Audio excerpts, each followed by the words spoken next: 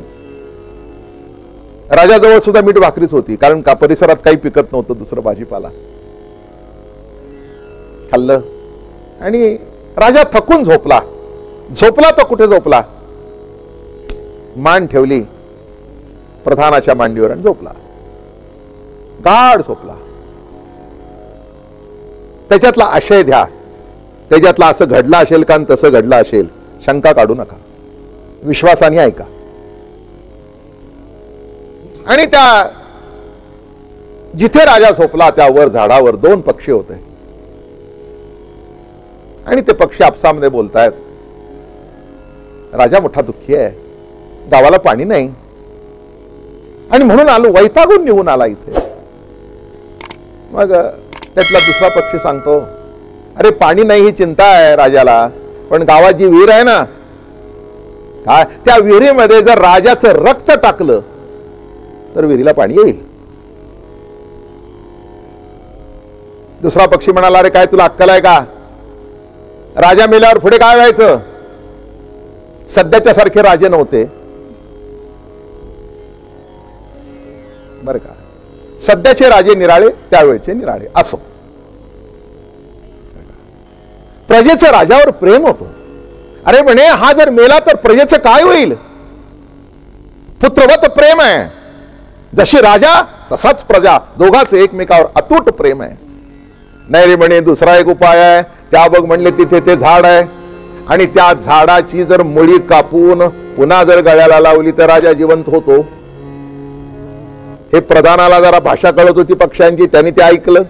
ऐकल्यावर त्यांनी काय केलं, हळूच आपलं पागोट राजाच्या खाली ठेवलं, मान काढून घेतली, जरा बाजूला गेला 10 फुटावर, तलवार घेतली ना आपली करंगळी कापली, खाड. शेंडा गेला.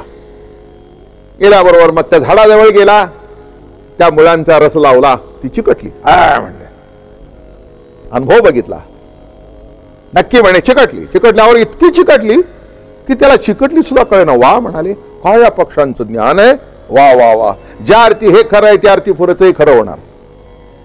झालं बाबा.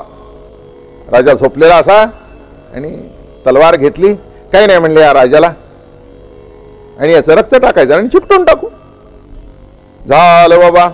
राजा निजलेला आहे, हा असा 2 पाय बाजूला ठेवले आणि अशी तलवार उगारली, असं धरलं आणि काय तुम्हाला सांगू, अशी तलवारीचा घाव घालणार तितक्यात राजाने डोळे उघडले.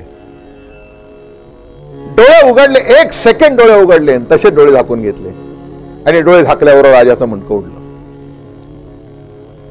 राजाचं मुंडकं उडलं, ओंजळीमध्ये ते रक्त घेतलं, त्या विहिरीमध्ये टाकून दिलं. टाकून दिल्यानंतर त्या विहिरीला भरपूर पाणी आलं आणि 1 सेकंदामध्ये पुन्हा ती मुळी रावली. राजाचं शिर पुन्हा चिकटलं. राजा जो उठला, तो झोपेतून जागा झाला तसा उठला आणि निघाले दोघंही. पण उठल्यानंतर राजाने प्रश्न विचारला नाही की मगाशी तू काय केलंस. बरं का, कथा मोठी गोड कथा आहे. आणि घरी आले, जिकडे तिकडे आनंदी आनंद, विहिरीना पाणी लागलं.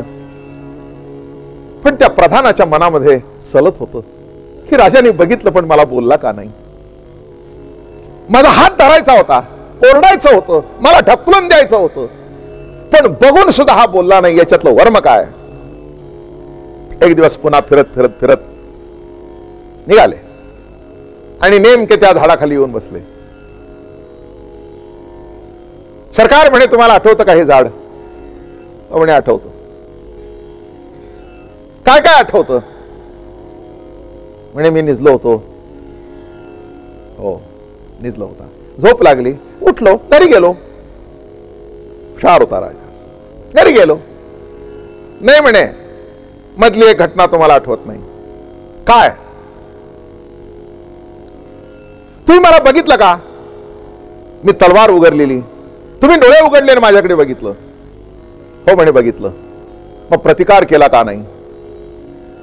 अरे म्हणे, सख्या, माझा तुझ्यावर इतका जीव होता, माझी खात्री आहे की तू मला मारलंस.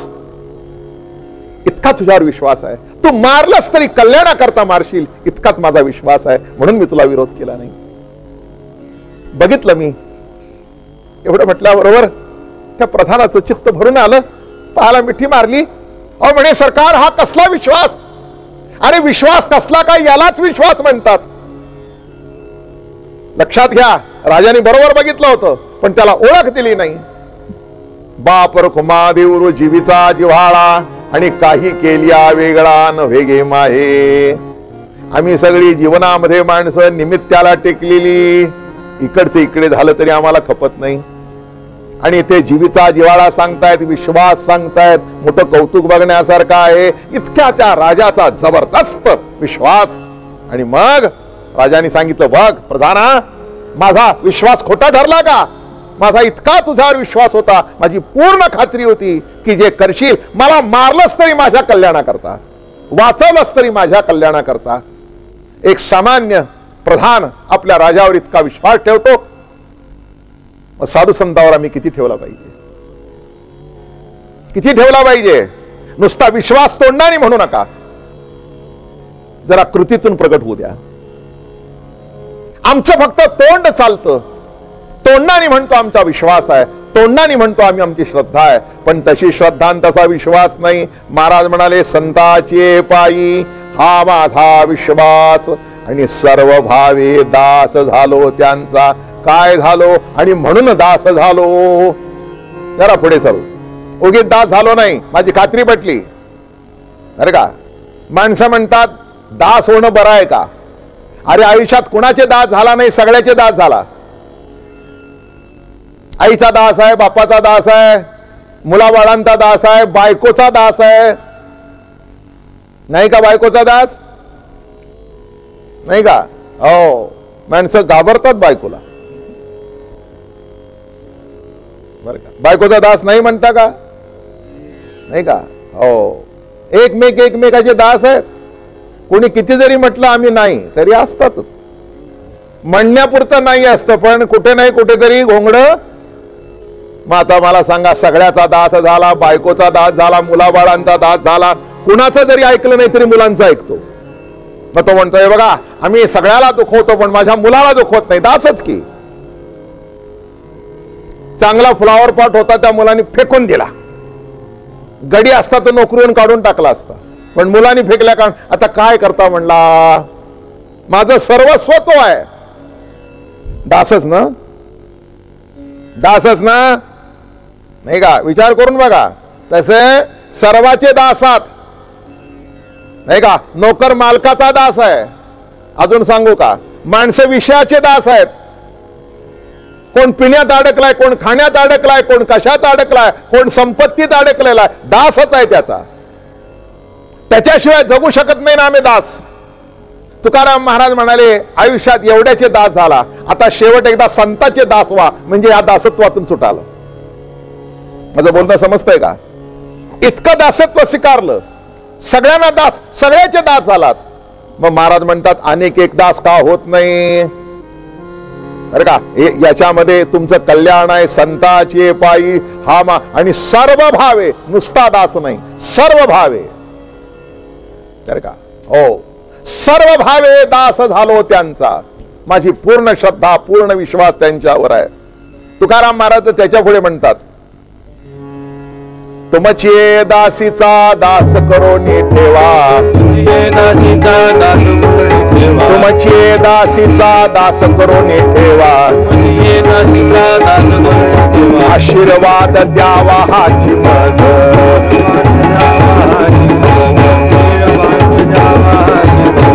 तुमचे दासीचा दास करून ठेवा, तुमचे दासीचा दास करून ठेवा,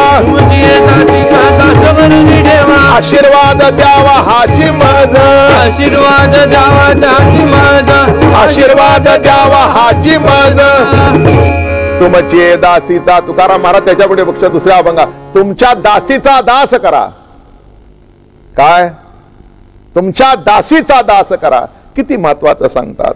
सर्व भावे दास झालो त्यांचा, म्हणजे एका अंगाने नाही, सर्व भावे. काही काही माणसं विशिष्ट मर्यादेपुरते दास होतात, सर्व अंगाने होत नाहीत. म्हणून मनामध्ये चांगलं जसं येतं तसं विकल्प सुद्धा येतो. विकल्प केव्हा येतो? जेव्हा सर्व भावे दास होत नाही तेव्हा. बरं का? एखाद्या माणसाचे आपण जाऊन पाया पडू, पण पाया पडताना सुद्धा कुठेतरी मनामध्ये विकल्प असेल. याचा अर्थ कळला का? त्या त्या गोष्टी पुरता दास आहे, सर्व भावे दास नाही. विचार करण्यासारखा प्रश्न आहे, नाही का?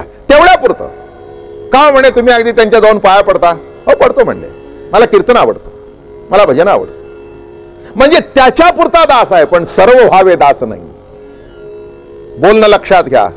परमार्थामध्ये यश एकांगाने दास होऊन चालत नाही, सर्व भावे व्हावं लागतं. तेव्हा जो प्रसाद, जो सद्गुरूचा आशीर्वाद पदरात पडावा लागतो तो पडतो. नुसतं आमच्या पुरतं दास आणि आमच्या पुरतं दास नव्हे. लक्षात घ्या महाराज काय म्हणतात.